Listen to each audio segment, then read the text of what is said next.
very good. Well, as always, I want to honor anyone that is watching this live or will be watching this in the future. So appreciate your commitment to your better future, your success. The reason that we do these webinars through CapEx is to help our customers get better at their craft, at their skill. If we want to progress through life and achieve our full potential, it requires that we develop a level of mastery in whatever it is that we do. So if you are going to be a manufacturing engineer, then why not be the absolute best manufacturing engineer that you can be? If you're going to be a capital project manager, why not be the absolute best capital project manager that you can be? What we have, and unfortunately what we often resort to, is the least common denominator as it relates to what's the least amount of effort that I can apply to get by. And that's just natural. That's human nature. That's how we have essentially evolved over time. But the reality is that if you want more in your life, if you want to feel fulfilled, the way that we do that is that we learn and we grow and we continue to what I say, bolt on this knowledge, and then before we know it, we've got this body of knowledge that is second to none about our craft, and people are asking us. We are a resource for people in our industry to ask us about, hey, this is going on, that's going on. That value that you bring to the market as a result of you investing in yourself through these simple webinars like this, and then applying the webinar lessons that you learn along the way, they are differentiators, and they will separate you from your peers and allow you to earn more money. But only if you leverage them. You've got to leverage them. So if there's anything that I can do, that we can do at CapEx to help you apply these tools more readily, then let us know. We are on it. We are here to support you. That's what we are really all about. We are about adding value to our customers, and we want to really build relationships that work. So that's a tagline, but it's really important to us. We don't want to just show up and entertain you, which is sometimes that's a lot of fun, to show up, cut some jokes, have some fun. But we want to show up and deliver value every single time, and that's what the work is all about.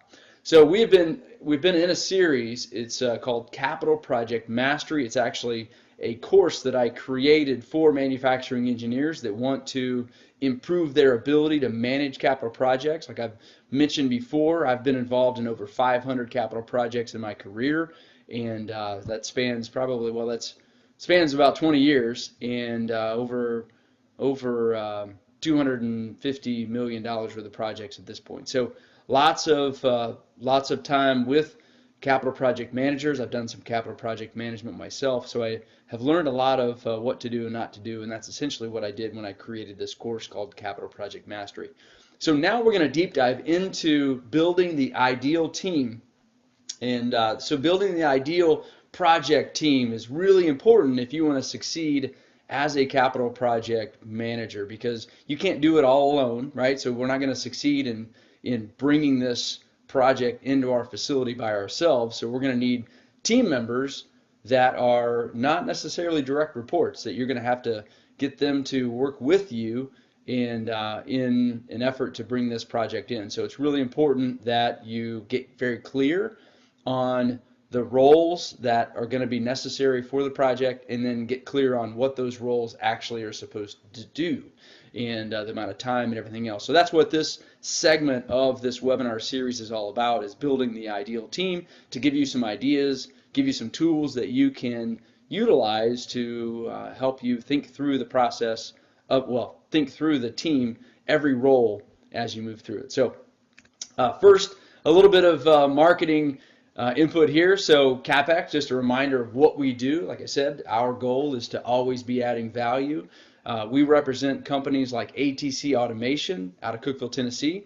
85% of their business is with repeat customers. Now, I say it every time, but if you are involved at all in automation or capital projects, you know that when customers come back time and time again, that says more than anything about a company, because I know many companies out there that do one project and that's the last project they do for that company because they suck. So ATC is it's probably not politically correct, but it is the truth. So, but ATC has, not every project that we've done has been amazing, but we work through it and we do everything to make it right over time. So as a result, customers come back time and time again, and we're really proud of that.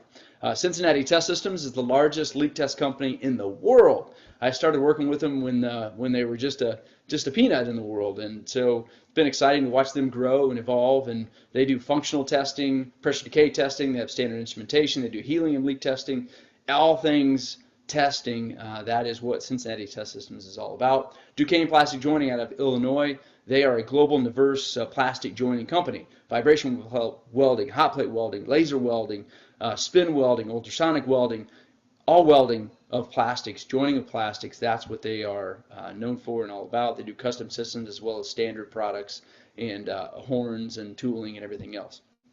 Symetric is a division of Cincinnati Test Systems. They are focused on high-speed in-process test and data management. And then Keller Technologies out of Fort Mill, South Carolina, comprehensive industrial air filtration solutions, so wet and dry solutions for all industrial applications. All right, that is the commercial. So now let's talk about building the ideal team. And remember, you are the manager, right? You are the person that's responsible for executing this project. So if I'm that person, if you're that person, who do you want? You want the best possible team members on your team so that when you go to battle and go to execute this project, then you are more likely guaranteed some success because you have aligned yourself with the right people. So Dwight D. Eisenhower starts us out with, leadership is the art of getting someone to do something you want done because he wants to do it. He or she, obviously. So that's a big part of leadership, right? We can't pull people along as leaders, and we can't push them from behind. So leadership is really about motivating people that are focused on their own self-interest. So we're going to talk some about that here in our discussions today. So let's talk about the difference between leadership and management. Leadership and management. So capital project managers need to lead and manage. So we're going to talk about the differences between these two so that you can kind of get a feel for it, what the differences are, but learn how you can cross-pollinate and do both these things. So leadership is about communication. We've talked a lot about it in the series leading up to this point. Your role mainly is the communicator, telling everyone from management to suppliers to your team to the operations folks in your facility what to expect, what's coming up, keeping them up to speed with the project in general. Communication is a major part of managing capital projects. Leadership is motivation. We need to motivate people, get them excited, energized, and help them understand why this particular project is important for them. Delegation. This is huge for capital project managers. You're not going to be able to do it all. And so you're going to have many different team members that are going to participate in this project. So you're going to have to delegate and delegate smartly. We're going to talk about that as well. Positivity. Leadership is positivity, right? So if you are negative all the time, no one's going to want to follow you. You can't lead with negativity, but you can lead with positivity. So when you show up positive, ready to serve, focused on helping the people that are that you're serving, that you're leading. Really, I think they should call it servership versus leadership, because leadership is really a lot about serving. So if you serve with positivity, that is going to make them more inclined to move along with you and follow you. So trustworthiness, right? You want to speak the truth. You want to be in integrity at all times as a leader. You want to be creative. So creative in solutions and finding and identifying the appropriate solution for whatever the challenge is that you're facing. You want to get feedback. So one of the biggest challenges that we all have is accepting feedback with a level of humility and understanding that we aren't perfect. And it's important for us to grow. The way that we grow is that we get feedback from other people. We may not like it, but it is the ultimate steroid as it relates to growth, when we can accept it, internalize it, and then make some changes and adapt to the expectations that people have based on that feedback. So responsibility. Leadership, huge responsibility. Capital project manager, you're managing a $10 million project that is essential for the future of your business. That's a lot of responsibility. The commitment. So leadership is commitment. Commitment to the team, commitment to the company, commitment to the success of the project. And we also need to have a level of flexibility, right? So things are not going to go your way. They never do. Things never work out exactly as we plan. So we need to be flexible and adaptable so that we can continue to move the project forward. Now, that's leadership. The differences I highlight here in blue from management to leadership because there's definitely some that overlap, and we're going to talk about those as well. So interpersonal skills. Management is, again, largely about telling people what you need them to do, right? That's a big part of management and making sure and holding them accountable to doing and making following through on what the expectations are. Interpersonal skills, really important. Emotional intelligence, right? So that interpersonal skills, our ability to have a conversation with someone and not I don't want to say offend them, but just not completely turn them off. Understand what that other person's needs are, how they need to be addressed, because each person is different as it relates to how we need to communicate with them in order to move or motivate them or get them energized and excited about moving their part of the project forward. So interpersonal skills, hugely important, especially in our communication with our team members. Next, communication. Again, that's a major part of what we're going to do, whether we're managing or leading. Motivation. So you got to motivate people, and those interpersonal skills, if you're applying that motivation and your words in the right way, that's going to help to motivate. Management. So again, different than leadership, management is about organization. So you're going to have to organize these efforts and put the strategy together. Make sure that you're executing the strategy. Again, delegation is part of management as well as that leadership effort. Forward planning. So forward planning, management from a management perspective, you got to be looking to the future and then aligning the resources to execute on those future plans. Strategic thinking, so using the strategy that you have and the lessons learned along the way to ensure that you have success in the future. Problem solving, a major part of management because, again, things don't go right. You've got to step back, solve the problem, solve those challenges, and then pick up the pieces and move forward. As a manager, you got to be aware. You got to be very cognizant of what's going on with the people that you are managing so that you can adjust your methods or hold people accountable. There's a big part of the difference from leadership to management is that accountability that comes with management. So managers, we've got to hold people accountable for the commitments that we are expecting of them. And management too is mentoring. So I know it's highlighted in blue, but I think leadership also has this quality as well. Just didn't make the list over there on the leadership side, but mentoring is a big part of helping to essentially replace ourselves. So if we are a manager, part of our mission should be to fill our shoes. So make our role irrelevant because we've got such a strong group behind us, and then that would allow us to be more effective in other areas of the business. All right. Now, we're going to talk about the project roles of a capital project team. So, again, what roles will be necessary to execute the project? Here are common capital project roles. The quality engineer. So if you are the manufacturing engineer or project manager, which a lot of times the manufacturing engineers do end up being the capital project managers, you're going to need a quality engineer to put the quality plan together to help you ensure that the suppliers are producing the product to the specifications and checking those specifications being a big part of the runoff, especially from a statistical process perspective. So program manager. So a program manager is going to be that person that interfaces with the actual customer. So an example of this is if your facility is awarded a new Ford program, you're going to have a program manager that's going to interface with Ford. So they're going to be a part of your project team in that they will need to keep you up to speed with what's going on as far as timing, changes, issues, things like that. So the program manager is is that person that's going to be helping you to ensure that you got the proper information in order to be successful in executing the project.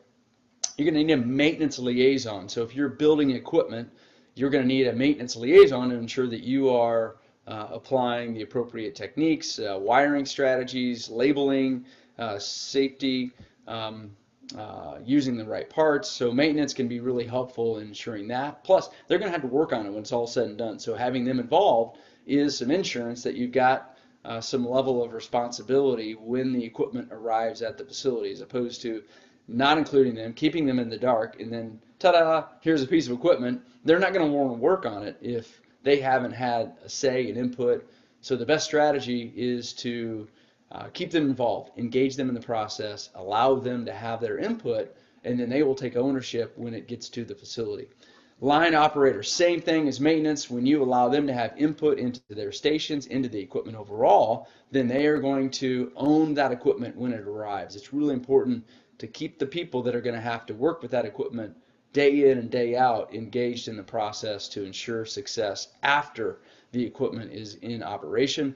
The production team leader, of course, that's important, just like the maintenance and the line operator, right? They're going to be responsible for managing this equipment, managing the people that are going to operate the equipment. So keeping them engaged is important as well, and getting their input. So indirect purchasing is typically the capital purchasing buyer. So the buyer for the equipment needs to be involved in the process most often. Some companies do, most companies do these days.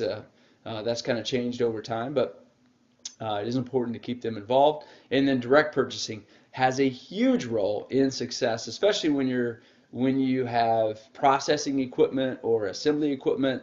It's something that's going to need materials or components to do a runoff or to do debug. So direct purchasing, those are the folks that are responsible for getting the components necessary for the debug. Some more roles. IT support person. So you're going to need someone, especially in today's day and age. We are all about data, artificial intelligence. We want to collect the data. Well, we're going to need the IT support internal to the facility to help ensure that we are applying the appropriate techniques and methods that they can support when it gets into the facility. Supplier quality analyst. So your SQA, that's the liaison with Ford. It's good, so we're using Ford as the example. They're going to need to be a part of the team as well, so that they can help get you some feedback when the PPAP parts are actually distributed to the customer and in operation. Indirect materials, direct materials, packaging engineer, safety lead, logistics. So these are the major roles for your capital project. Some people will need to be heavily involved, and some people will not need to be heavily involved. But you'll need to get that. You'll need to determine that, and that's what this building the team process is all about. So we need to define these project roles. So for this project, what will be required for the person in this role?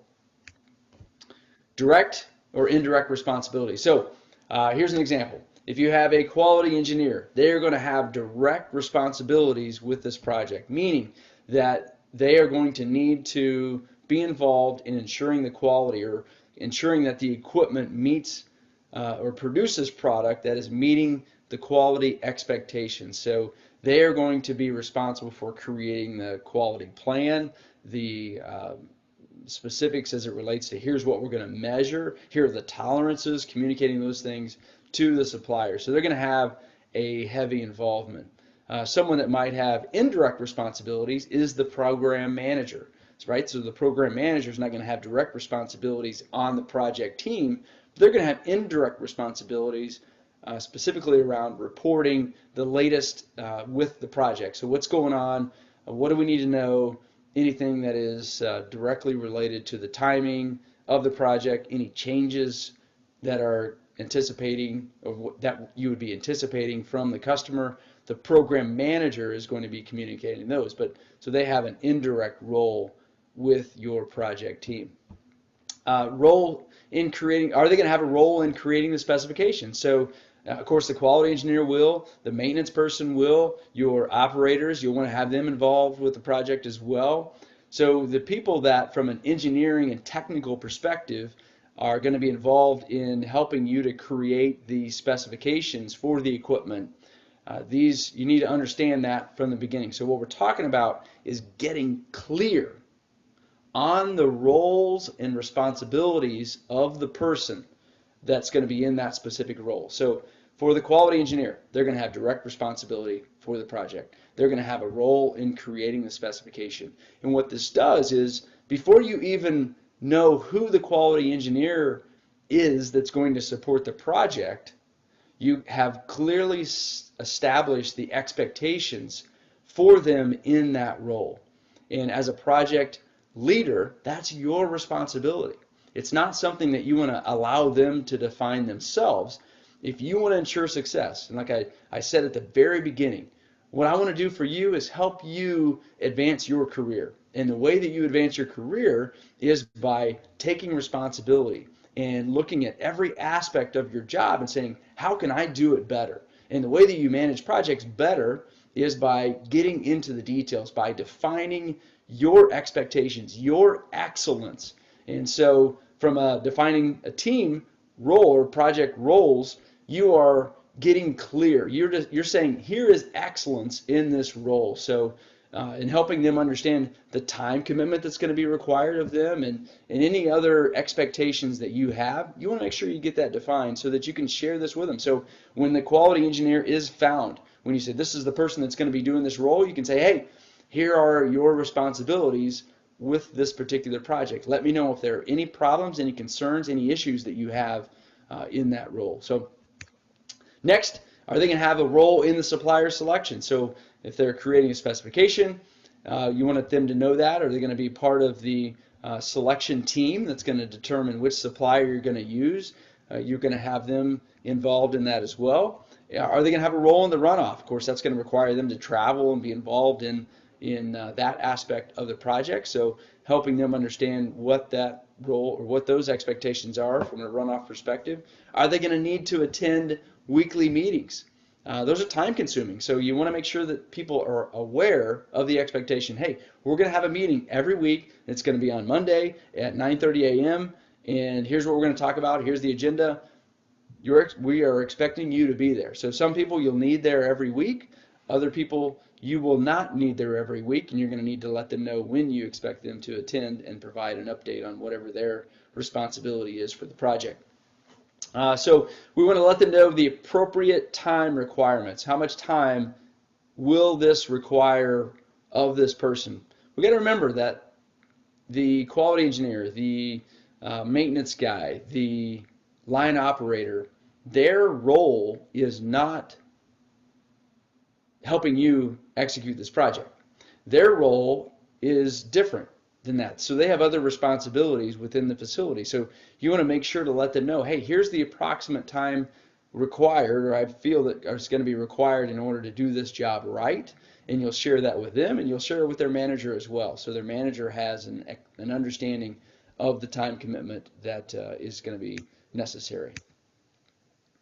Now let's talk about team selection.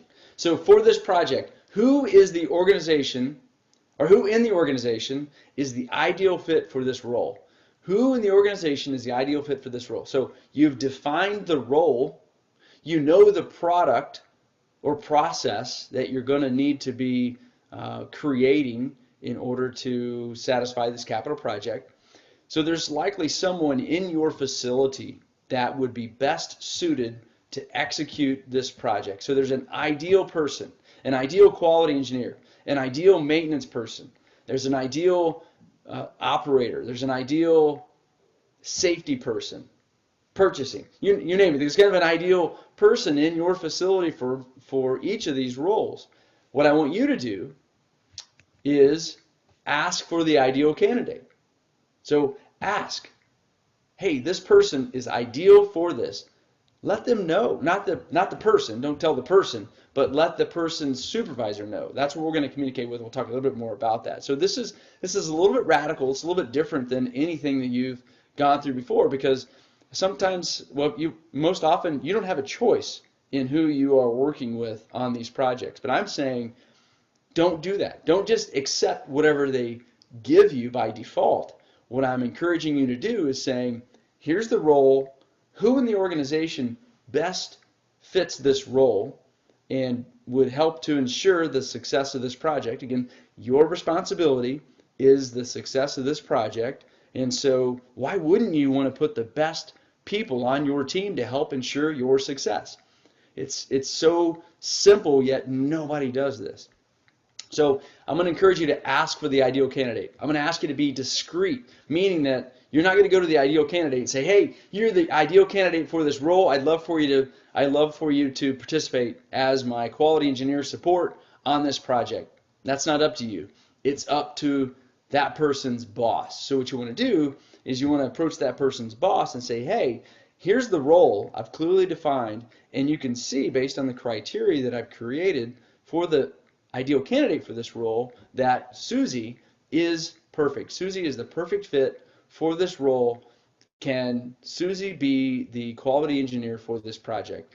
Is the time commitment going to be acceptable? And can you allow her to participate in this project?" So when I say be discreet, it's going directly to the manager for that person that you want on that team or in that role, so that you've got them, you're not asking them directly.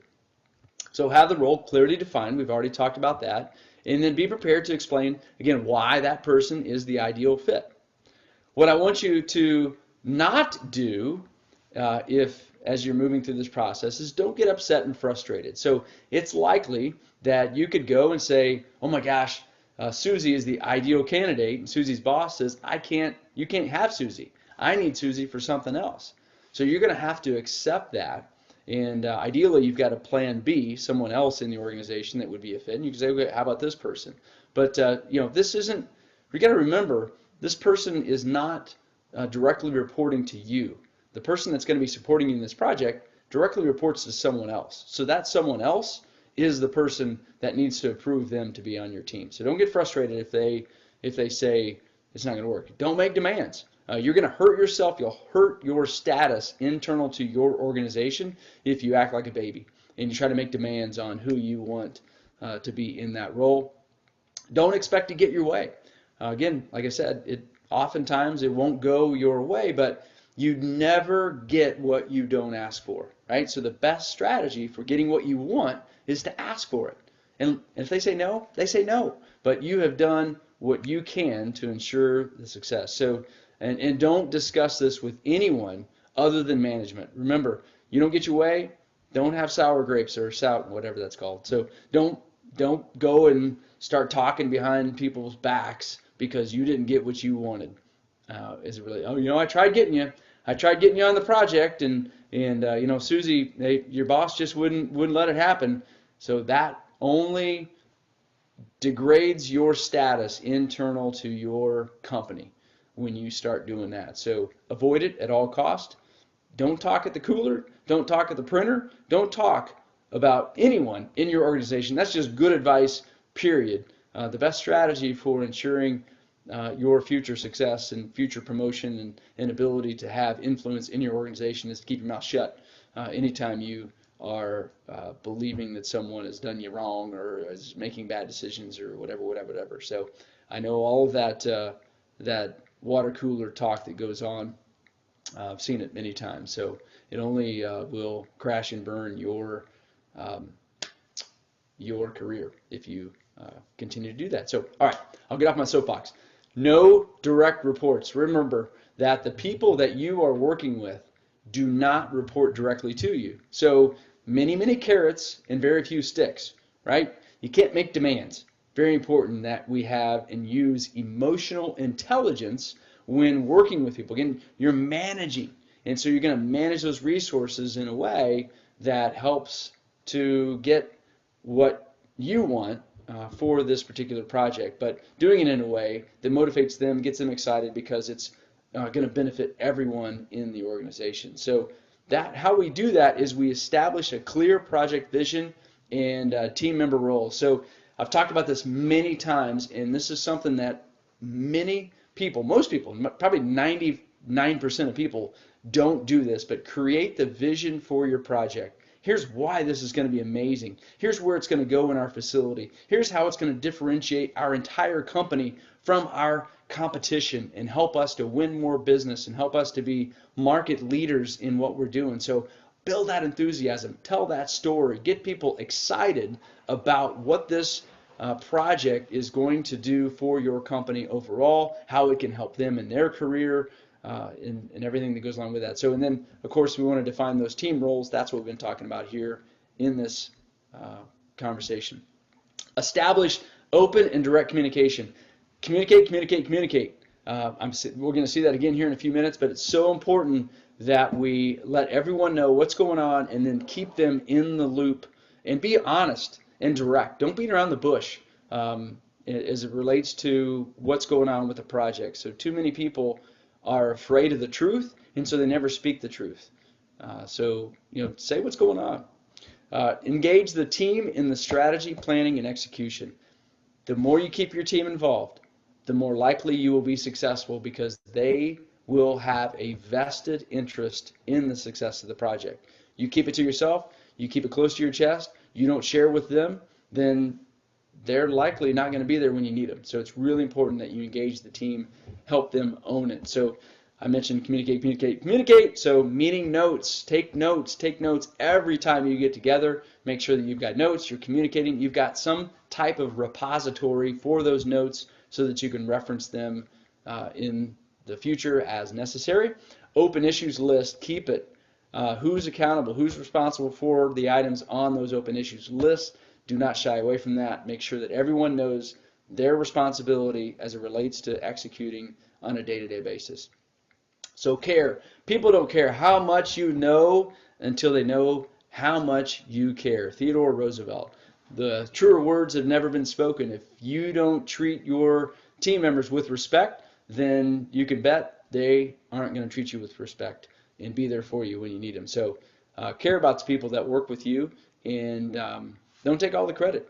Give the credit to them. Give it away. That's what leadership is. Again, serving. Give that credit away for the success of the project. Here are common mistakes. We end every one of these with the common mistakes that I've seen in my career. Attempting to recruit friends. Too often, what we will do is we won't define the role, and then we won't go out and say who's the best person to fit this role. We go out and try to find our friends to be, those friends as in the people internal to our organization that we get along best with. It's important that we don't do that. If you want to ensure success of the project, find the best person for the role and ask their manager if you can have them as part of that role. Don't use politics.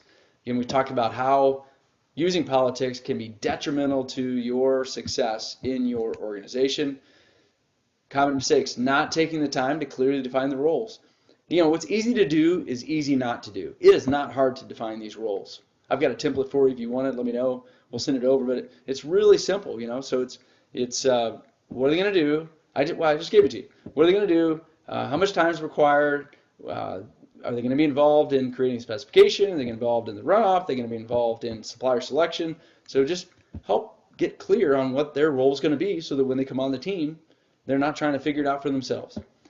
So skipping this step is another common role. Not asking for what you want.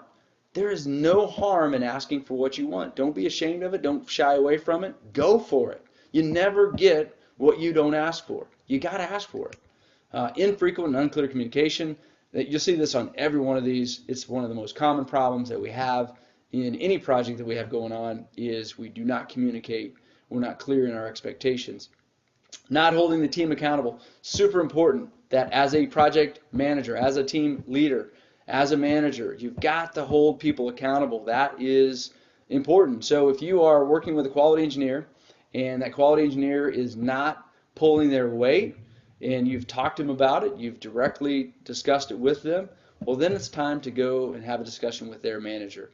Or maybe you talk with your manager, would be the best strategy, talk with your manager about the situation and have them talk with the manager. That's probably the better solution from a political perspective to do that way. So, but don't hold back. I mean, your future is, you're counting on these people to help you. And if they aren't helping you, then you need to find somebody that will help you. So don't hesitate, don't shy away from that. Communicate what you need, and if you're not getting it, then keep on asking for it. All right, Adam, did we have any questions as I rifled through that content? None to speak of at this point, but as always, if you have any, don't hesitate to email any of us. And I think, Russ, you'll get to who the correct email correspondent would be. So nothing as of now. All right, excellent. Thanks for that feedback. So here are the upcoming webinars. So on June 24th, we're going to talk about the ultimate project specification. We're going to go through that again. We've done that once, but let's do it again. We only get better through time, right? The next is and then supplier selection. What does that process look like? Then we're going to talk about the blocking and tackling. So I call that Capital Project 101. We're going to talk about that on July 8th. Here are the folks. So we do not thank you enough. We can't thank you enough for being our customers, for being a part of our community. We are grateful for the opportunity to serve you every single day. This is our team: Mike Dorsey down here in South Carolina, Chris Mullins in Eastern North Carolina and Eastern Virginia. We've got Adam Hooper is in Western North Carolina. He is also in some select accounts in upstate South Carolina and Western Virginia. Not on the list there. So grateful for your attention. Grateful again for the opportunity to serve you. Any requests that you have for future webinars, just let us know. We're going to continue to do that. Again, our mission is to help you, empower you, and help you grow in your careers by sharing the lessons that we've learned over the 20 plus years of being involved in capital equipment, manufacturing, and all things therein. Have an amazing day. Appreciate you. Bye-bye.